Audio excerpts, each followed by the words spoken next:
You're listening to Vancouver Co-op Radio, CFRO 100.5 FM.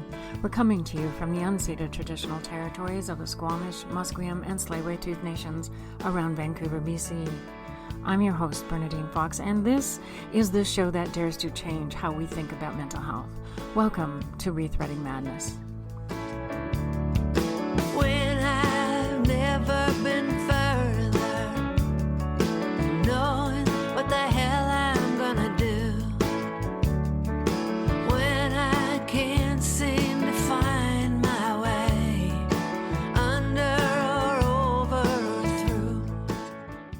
You're listening to Rethreading Madness on Vancouver Co-op Radio, CFRO 100.5 FM. I'm Bernadine Fox, and today I have the pleasure of speaking with Samia McCall. Did I say your name okay, Samia? Yes. You are a mother who lost a child. Beyond that, I'm hoping that you can tell people a little bit about who you are.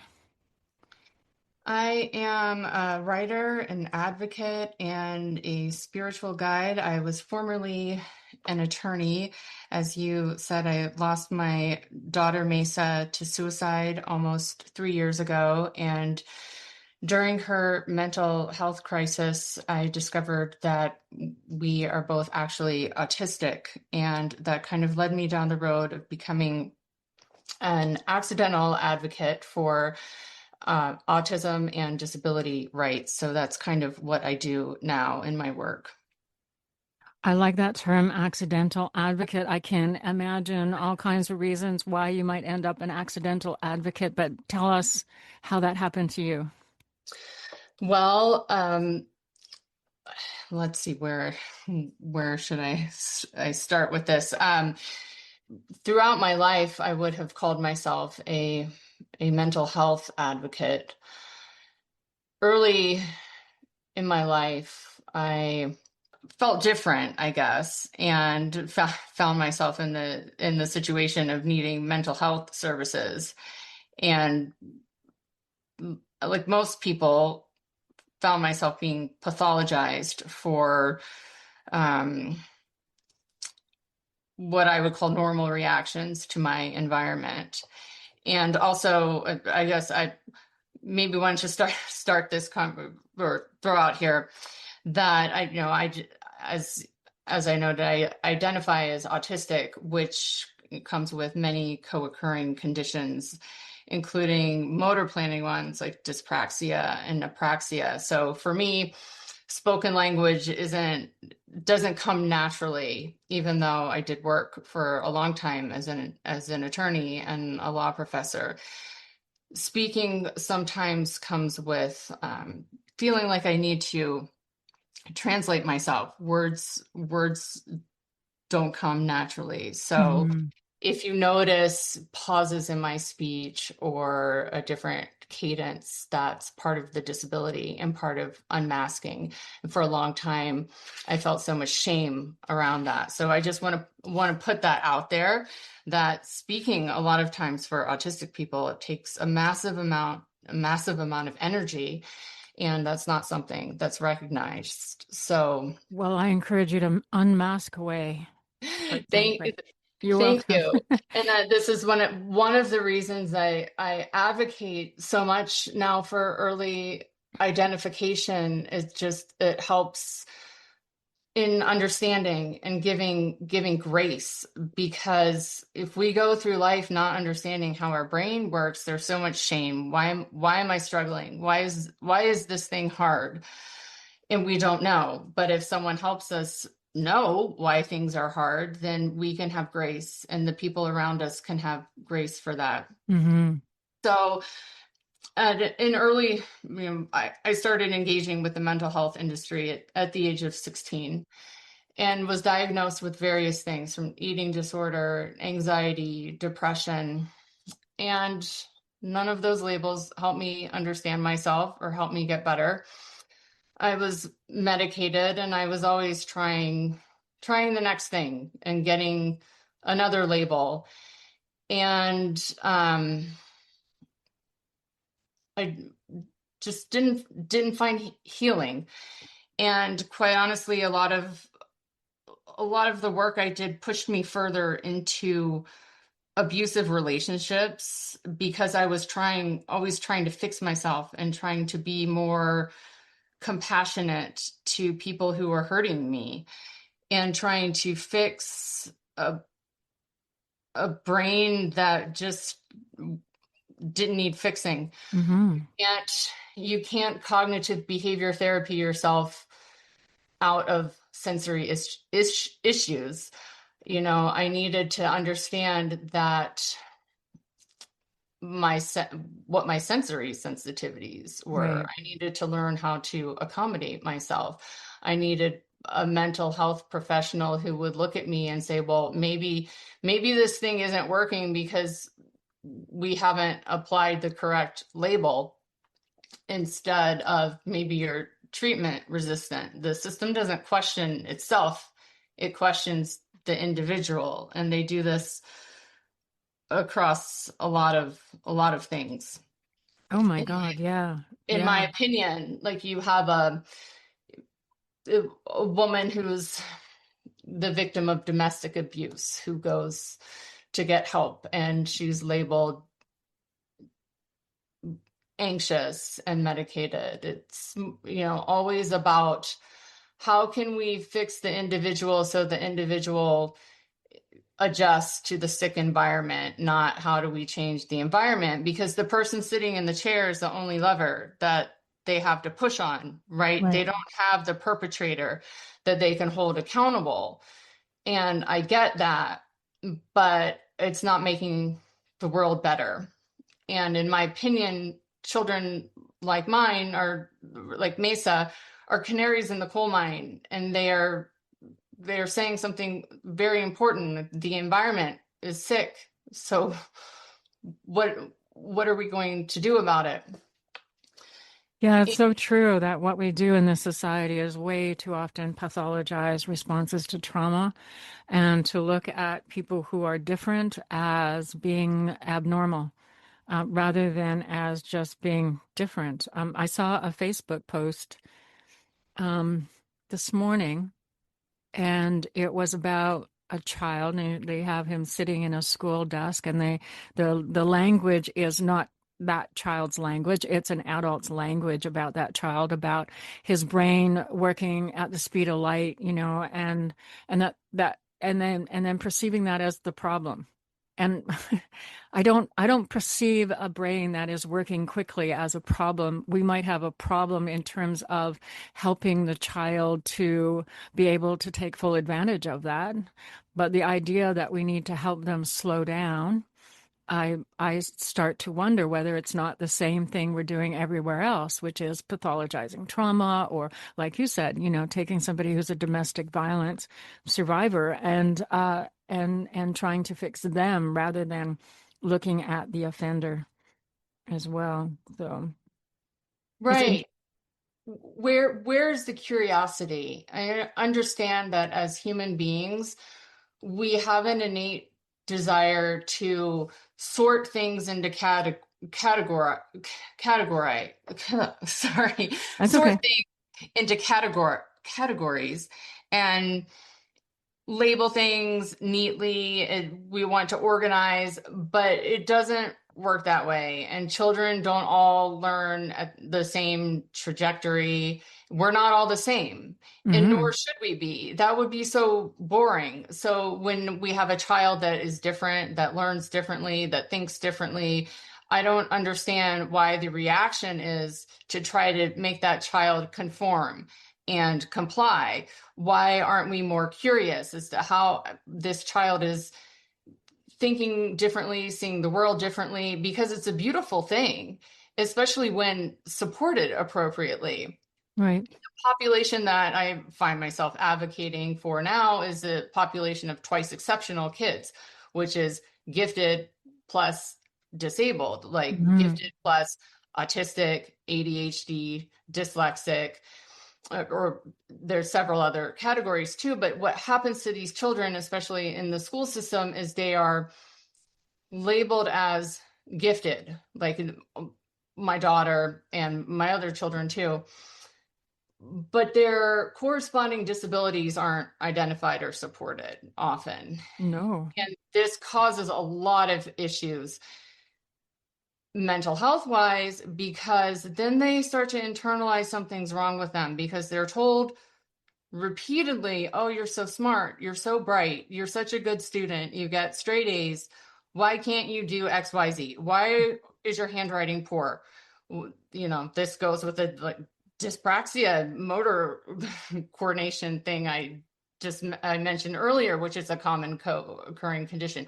Why can't you do the sports well? Why are your social skills poor?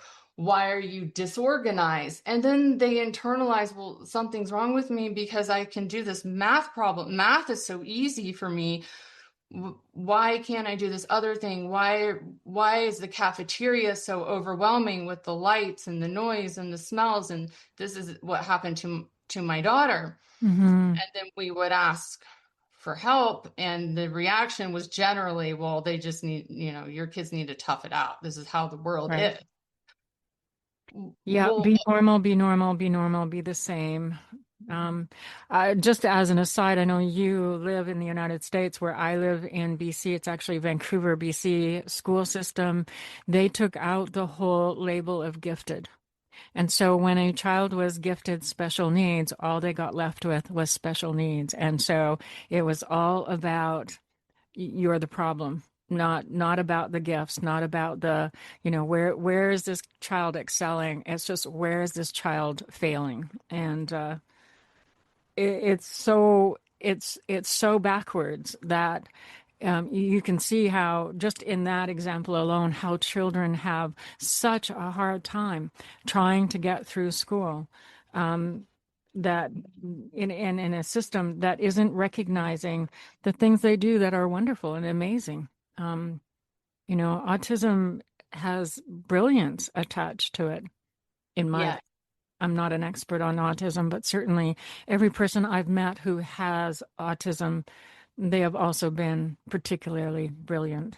So, yes, absolutely. And thank you for noting the difference in our locations. I meant to say that if I say anything that is different from how your system operates there, please interject and clarify. I will.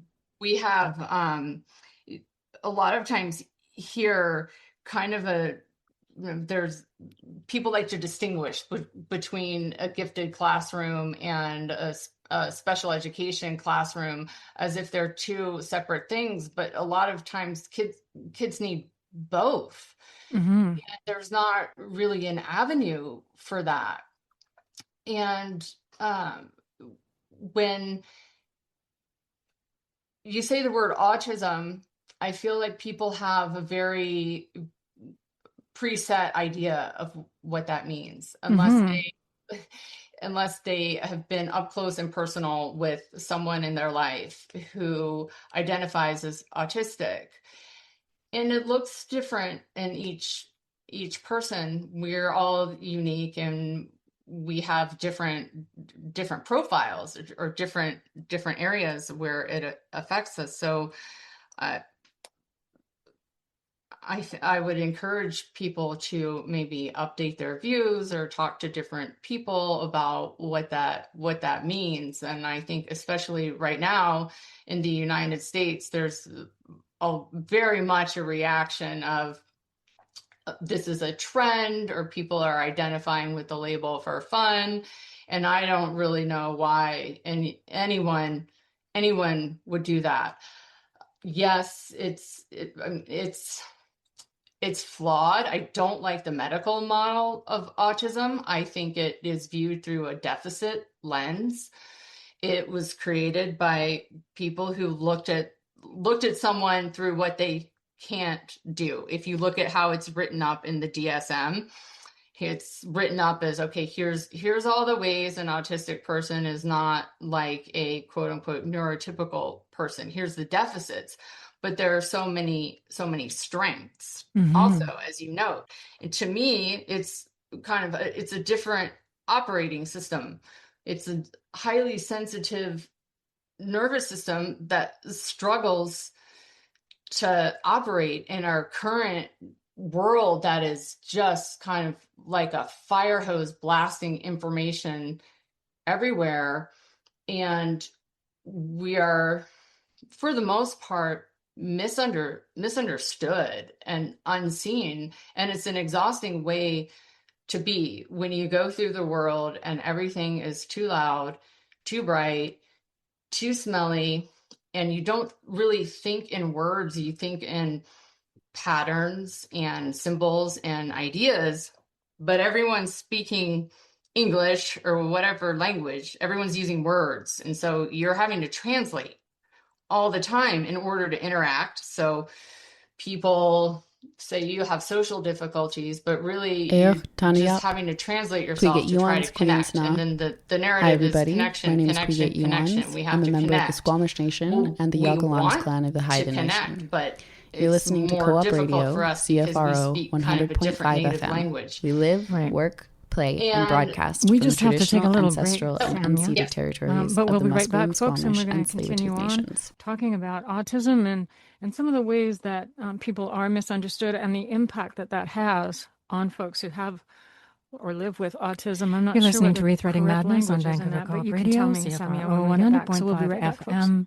I'm Bernadine Fox, and I'm speaking with Samia McCall, about living with autism and having a daughter who lived with autism as well. Samia, can you tell us some of the ways that from the time you were 16 on that you were misunderstood, and what kinds of things happened in your life because you were misunderstood? When I was 16, when I first entered the mental health industry, I was diagnosed with an eating disorder, and I now know that eating disorders are very common in autistic people. It's a common way to try to regulate, and neurotypical treatments don't work. They didn't work for me. It's interesting. I now know that the woman who was treating me now specializes in diagnosing autistic women, which is kind of fascinating. But I was given a workbook and told to keep track of my food, and given cognitive behavioral therapy tools and things that just don't work. Most autistic people will tell you that cognitive behavioral therapy is harmful. For anyone who may be listening, this kind of type of therapy where we're told to reframe our thoughts as if our thinking is wrong, and it's just not helpful. We need to understand how our brain works and be able to have compassion for that. The world can be an overwhelming place.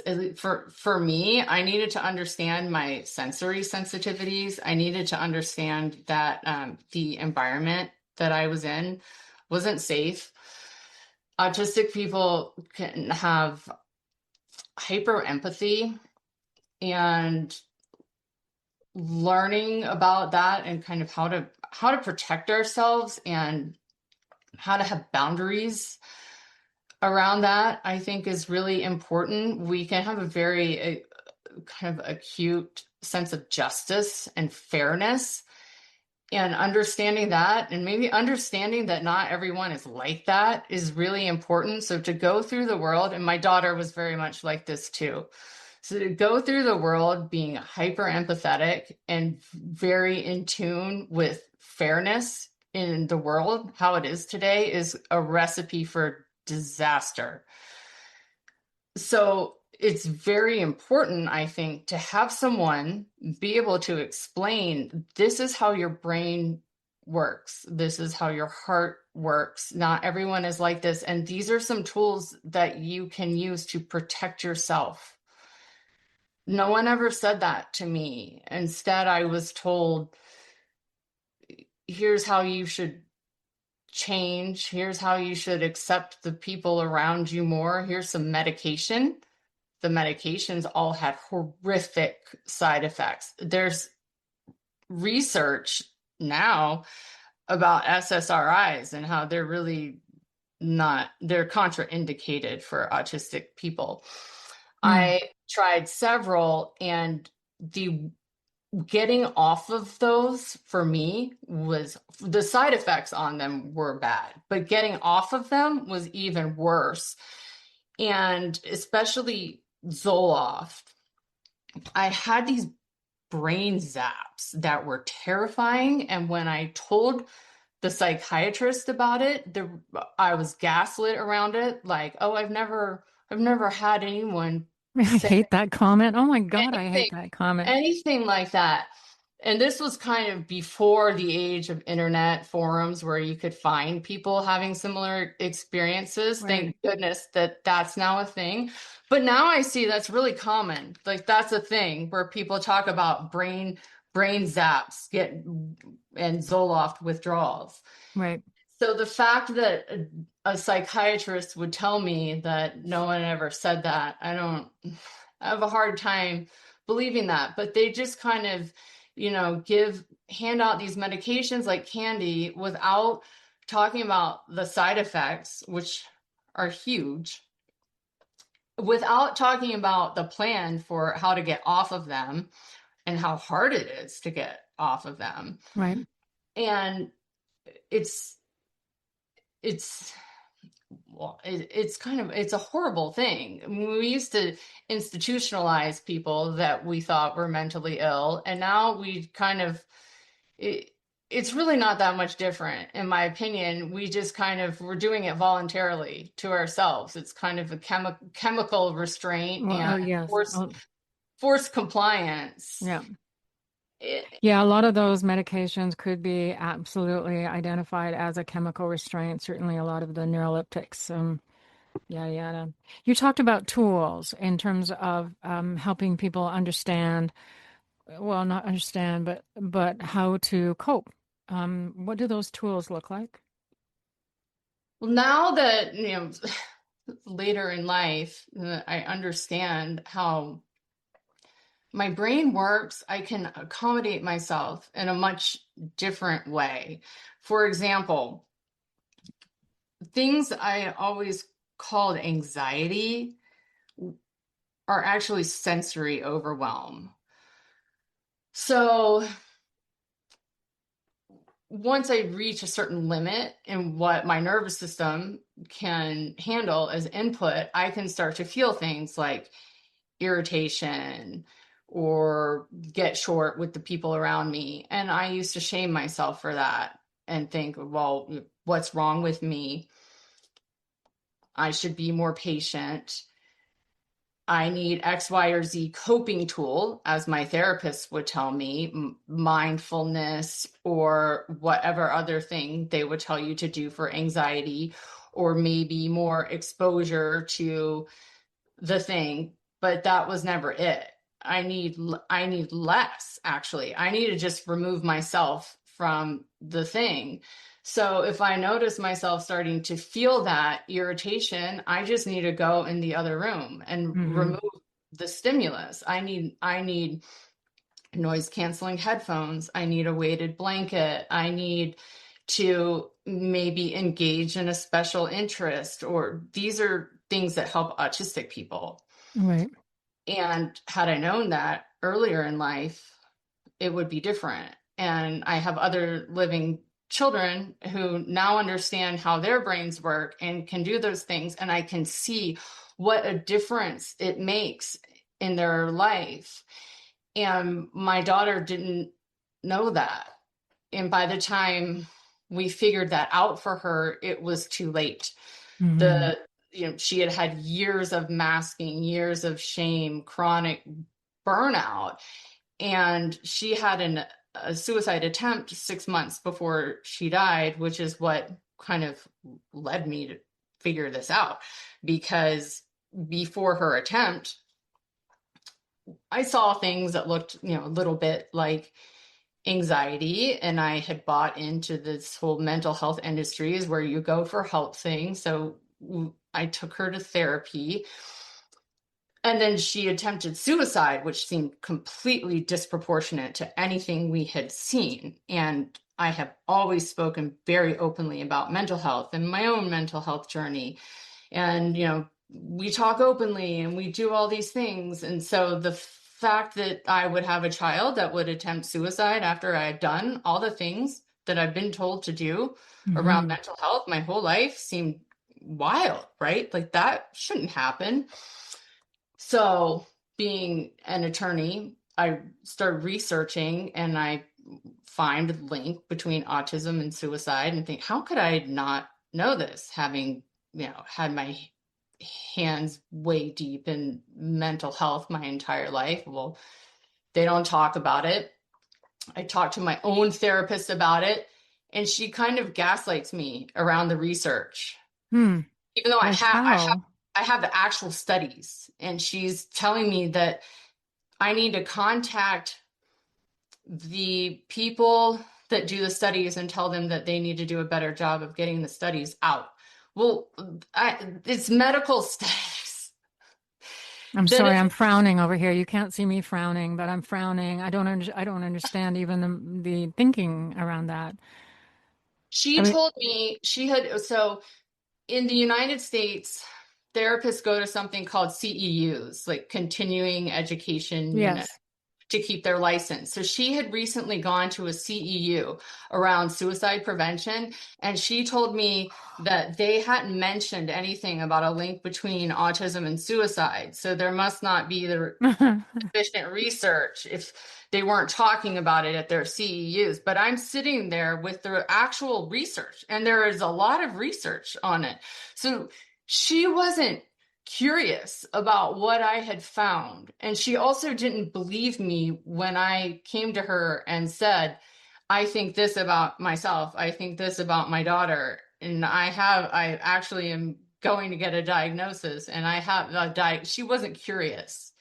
Can I just ask, was that peer-reviewed research? Yes. Okay, so that is even more super odd, right? Because peer-reviewed, it has to pass a lot of muster to be published at that point. So yeah, that is a very odd thing for her to insist or say or do. I mean, you were dealing with somebody who said they knew about autism by the sounds of it, but didn't. I think, I don't know if she claimed to know about autism. I think she was feeling defensive about, I don't know. I think she felt defensive. Yeah. Okay. For a number of reasons. She didn't claim to have autism as one of her areas of expertise. In fact, once I said I'm autistic, she seemed to kind of doubt my diagnosis, but then she also said she wasn't qualified to help me. But yes, it just was, the whole thing was strange. So we have a cluster of things that come along with autism or are misdiagnosed because nobody's looking for autism. So you've mentioned anxiety, depression. I'm assuming borderline is in there as well. Yes. So boys do this too, especially boys who are boys with high IQ and without just a co-occurring intellectual disability. But girls in particular mask from a very early age. My daughter did this. Like, we just learn, okay, this is how you're supposed to be in society. And most of the research around autism was done with boys. So it's not identified in girls because they until recently haven't described what an autistic female looks like. How many autistic females do you know? Describe an autistic female? I couldn't have told you what an autistic female looks like until the past few years. I wouldn't have ever, 5 years ago, if you had told me I was going to be an autistic advocate and identify as autistic, I probably would have laughed and said that is silly. It looks different in females because we mask, and there hasn't until recently been a lot of research. Yes, borderline, we get misdiagnosed with borderline personality disorder, bipolar disorder, depression, anxiety, eating disorders. These things are co-occurring also, obsessive compulsive disorder. And so what happens when, I'm sorry, I'm just going to take you to another place. What happens when people get the right diagnosis? What changes for them? Our life starts to make sense. Hmm. We're finally, we go from feeling like we're broken to, I'm speaking for myself, but also, I'm reflecting back what I've heard from many, many other people. We finally have a framework for understanding why our life has been so hard, why we've felt like an alien that has just been dropped onto planet Earth and like we don't fit. But now we have language for it, and now we can find other people that have had a very similar experience. And it removes so much shame. There's a lot of damage that goes on in being misunderstood or being misdiagnosed. It just creates so much damage, psychological damage that does not need to happen if we just accept people. You don't even have to know what autism is. You just accept them how they come. Yes, because before then, I had spent 30 years in a therapist's office wondering why no tool they gave me worked. Right. What was wrong with me? Because I try so hard. I work very, very hard. And I could never understand why nothing worked, because I knew people who would go to therapy, and they would go to therapy for a little bit of time and then they would be done. And Right. they would say how much it helped, or they would take a course of antidepressants and then they would be done and they would say how much it helped. That was never my experience. I was, I felt like a lifelong therapy patient. None of the medications helped me, and I could never figure out why. Why was I so broken that nothing worked? Well, when I came across how autism presents in females, it finally made sense. Right. I was never broken. I just have a different operating system. And what's really sad about that, I'm sorry I'm interrupting, but is the idea that you as the patient per se, and I put that in quotes because I don't like that word, but have to figure that out on your own. Here you are attending to experts who are supposed to be the ones looking at you and saying, no, you're not treatment resistant.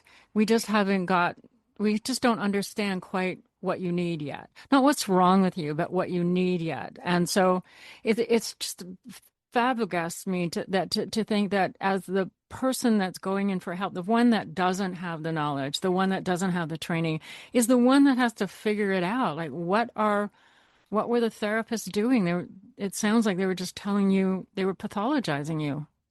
Exactly. It's horrific. And then when I did figure it out, the reaction wasn't, oh, this is wonderful. Thank goodness for, how do you feel about this? And this sounds like something that's really helping you. It was, stay off of social media. You're not autistic. You make eye contact. You have friends. You don't fit. You don't fit the idea of this label that we have in our heads. So even when I found something that I thought explained what was happening for me and my daughter, because at this point she was still alive, I was told, no, this isn't the thing. This isn't the thing that explains what's going on, even though you think it is. We just need to take another little break, Samia, but we're going to come back and we're going to talk about Masa, if that's okay with you. Yes. Okay. And we'll be right back, folks.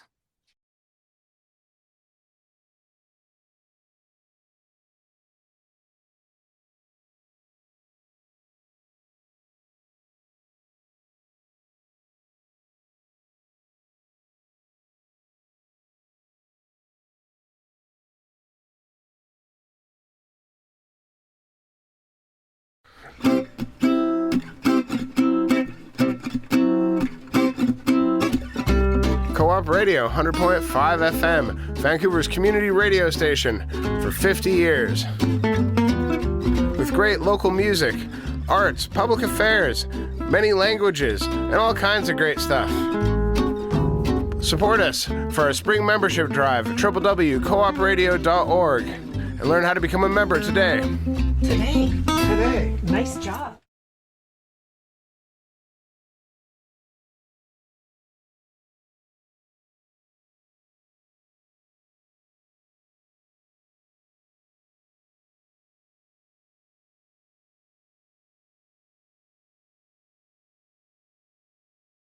You're listening to Rethreading Madness on Vancouver Co-op Radio, CFRO 100.5 FM.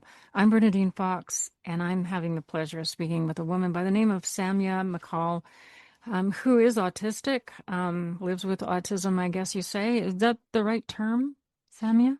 Different people use different terms. Some people say autistic, other people say with autism. I say autistic. Okay. I say I am autistic. So we've been talking mostly about your experience of being autistic, but you had a child who was also, and that story is a whole lot different than your story. Can you talk a little bit about Masa? Yes. So I describe her, I will talk about her a little bit as a person, and then I will say what happens. Mesa's my mini-me. She's very much like... I describe her as me before the world told me who I was supposed to be. She's wild and free and very much her own person. She loved nature and the stars and being outside. If it were up to her, she would not have lived in a structure. She would have just been outside the whole time. She loved animals and the earth. She came to this world with kind of a knowing. She taught me so much in the short time that she was here, and she continues to teach me. She knew a lot about the stars and mythology and loved her family and learning. She was brilliant. One of the smartest people I have ever known, and had a huge heart, so much empathy, always trying to help other people.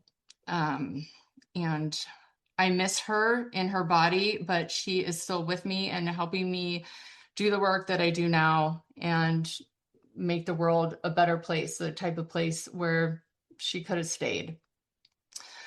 So, she was generally a very, very happy, carefree child. And the world got harder for her during COVID, where she could see kind of how adults were treating each other. It was very hard for her. She wanted to stay a child, kind of in the protective bubble of her family, because she could see the world that she was expected to go out into and what that looked like. And that was hard for her.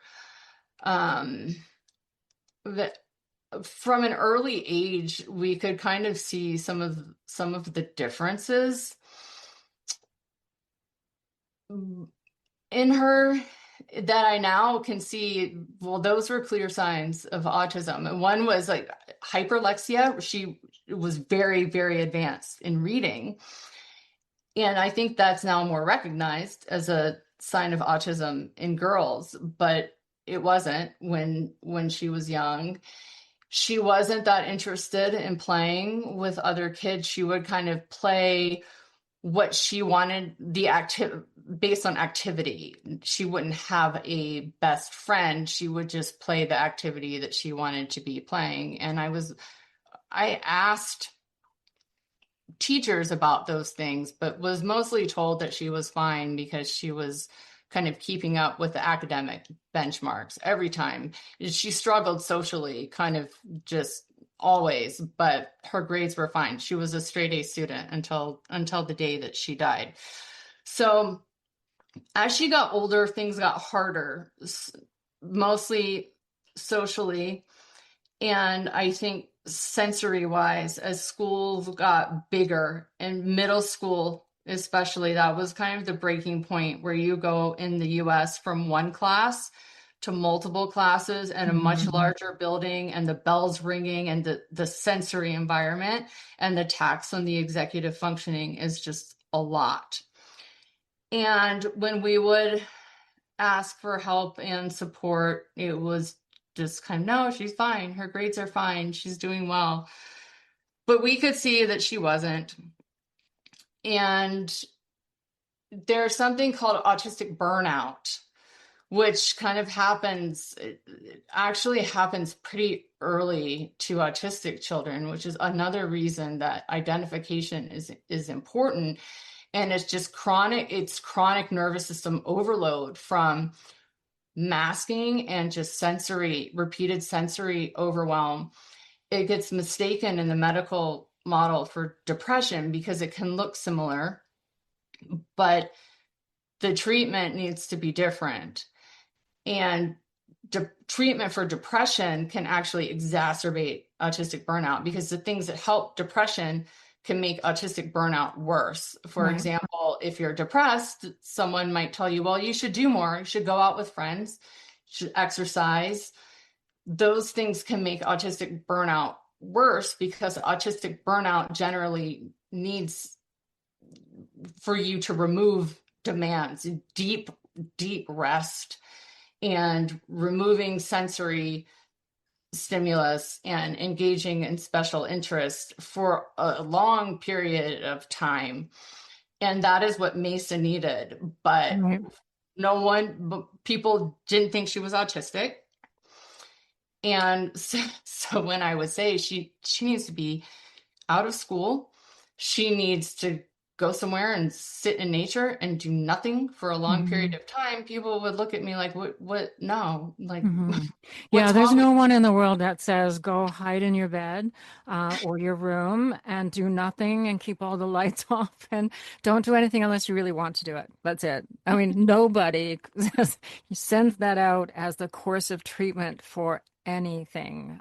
No one's going to prescribe that in our capitalist hustle culture, but that's what she needed. And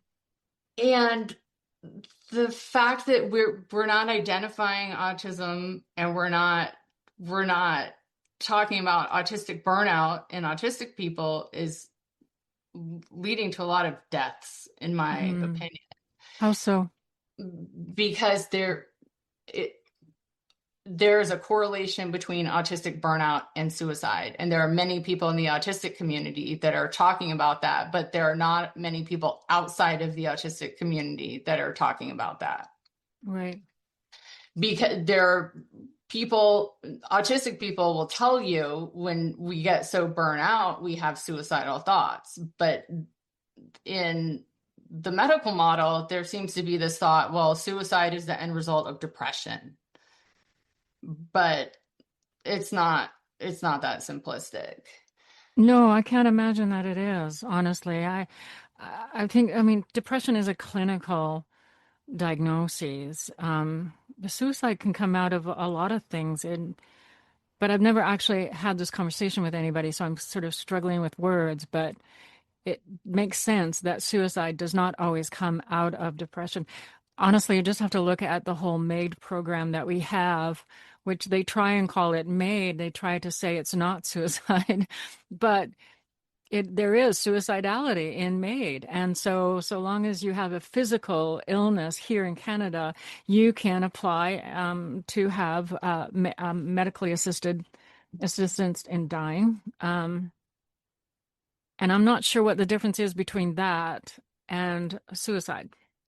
But what is the difference, and what does that say about us as a society, and who we're willing to care for and not care for? Exactly.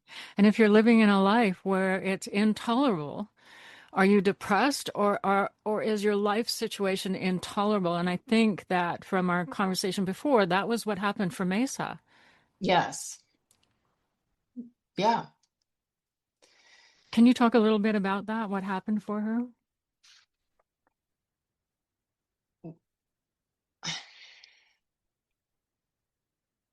towards the end of her life, I mean, there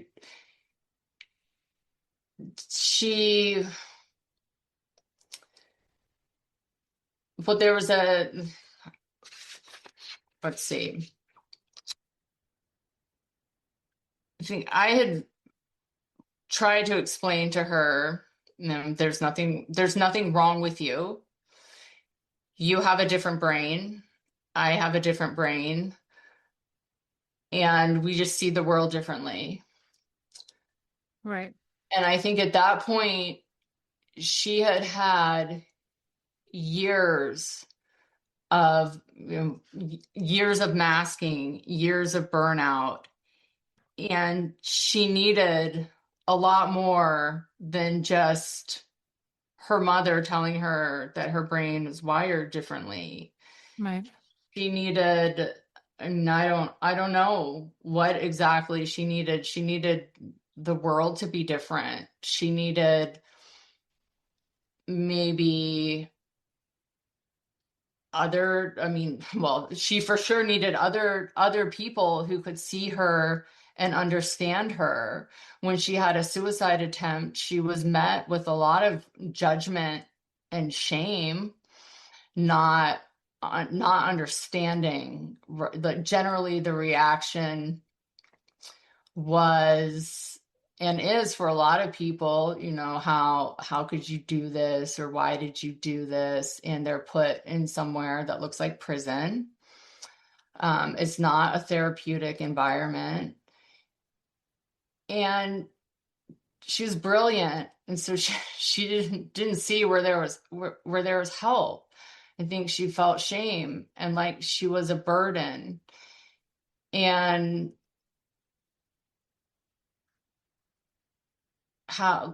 what's the path forward for that when you're in so much pain that the best option, and I don't even want to present it as it seems like an option, because you're in so much pain that your brain is shutting down. So, this is like you're like the equivalent of a heart attack. Right. Because I really don't like it when people present it as a choice, because I don't think she made a choice. I think her brain shut down from the pain. Masa was the most empathetic person I know. She was distraught for weeks over kids in her class smashing ants on the playground for fun. She would never hurt her family like this. I know she would not make a choice to leave me with this amount of pain that I'm going to carry for the rest of my life. She wouldn't. So to say that, someone chose suicide, I think is not understanding the disease. She needed something that our world doesn't have yet. Right. She wasn't seen by the medical model at all for years, for a very long time, not just at the end of her life.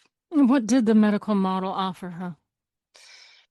They offered her a diagnosis of major depressive disorder and Prozac, which made her more suicidal. She was very clear about that. Which we know. We know Prozac with children will make them suicidal. They're like huge warnings, right? Yeah.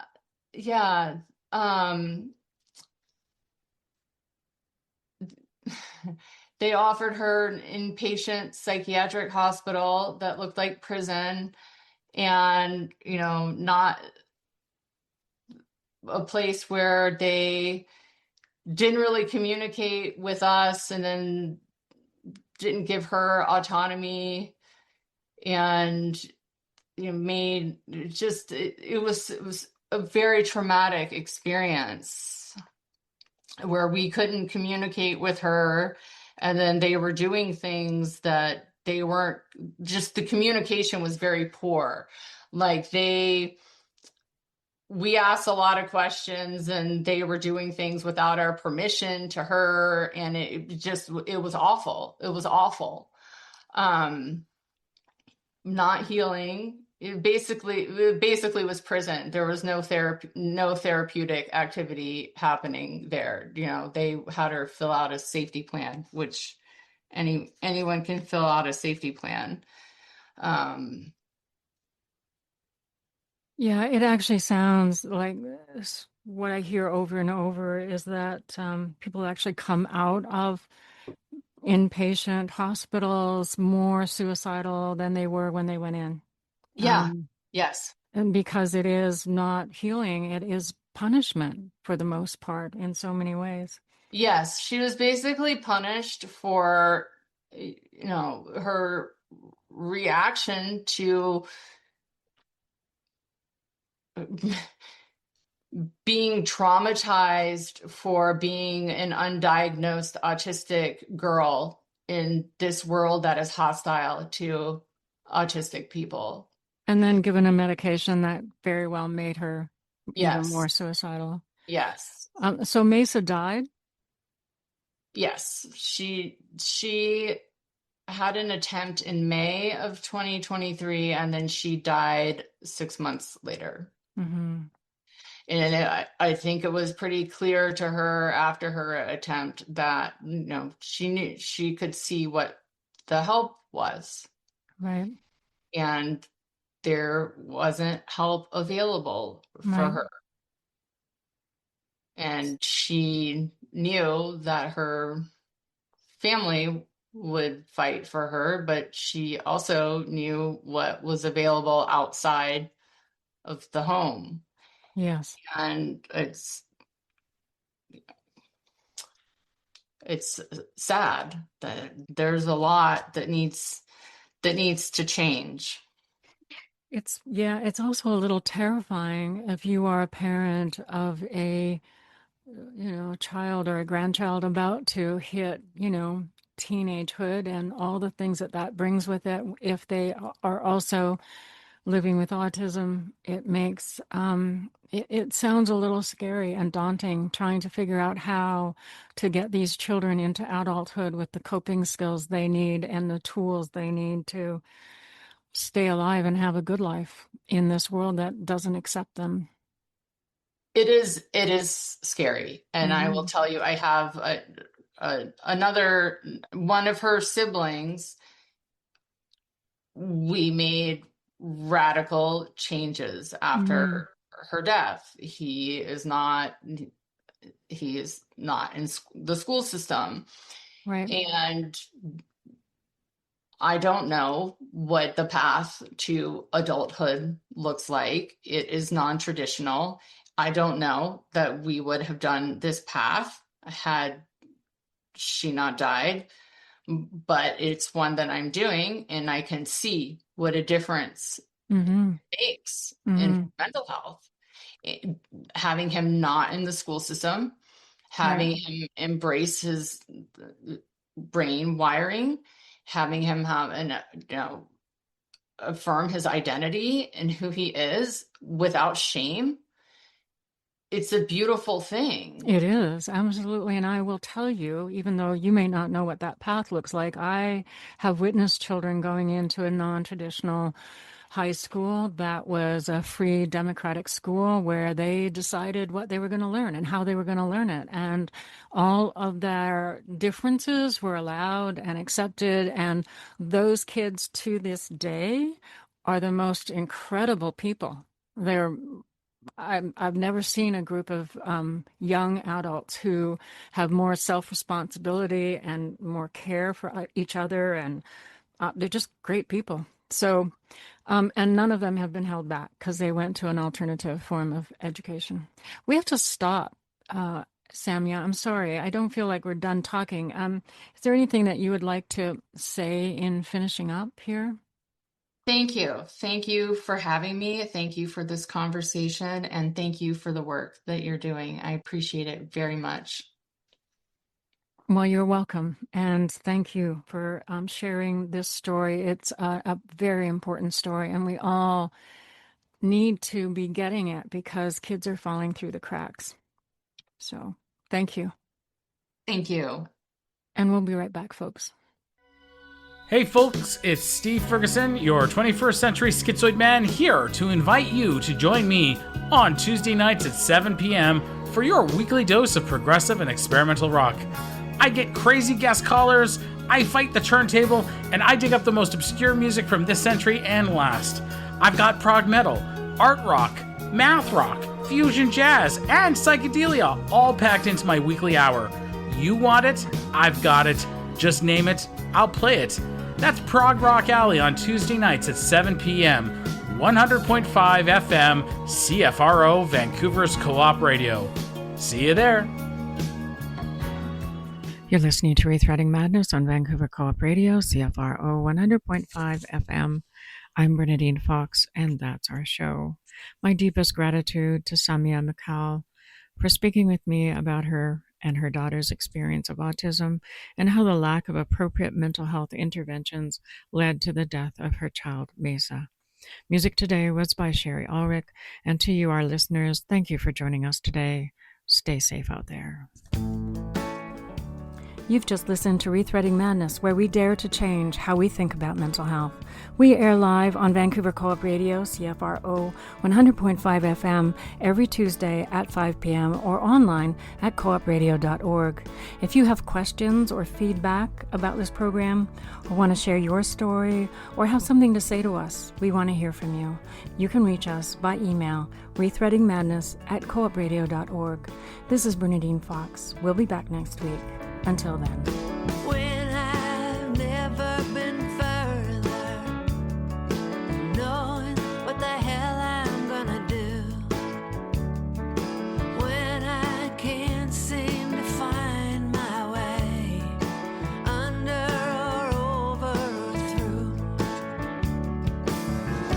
just when I'm ready to give up the fight, there you are when we turn out the lights, and it's alright, it's alright, don't you worry, it'll be alright.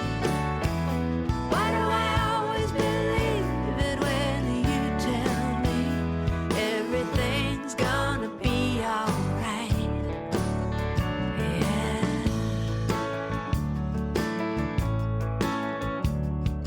Why don't I wonder how you know? Well, surely you don't have all of the facts. You could be just making it up. Why don't I ever think of that? It's some kind of magic in the words that you breathe, saying, baby, take it from me. It's alright, it's alright, don't you worry, it'll be alright. Why do I always believe it when you tell me everything's gonna be alright? Everything's gonna be alright. With anyone else, it's such a cliche.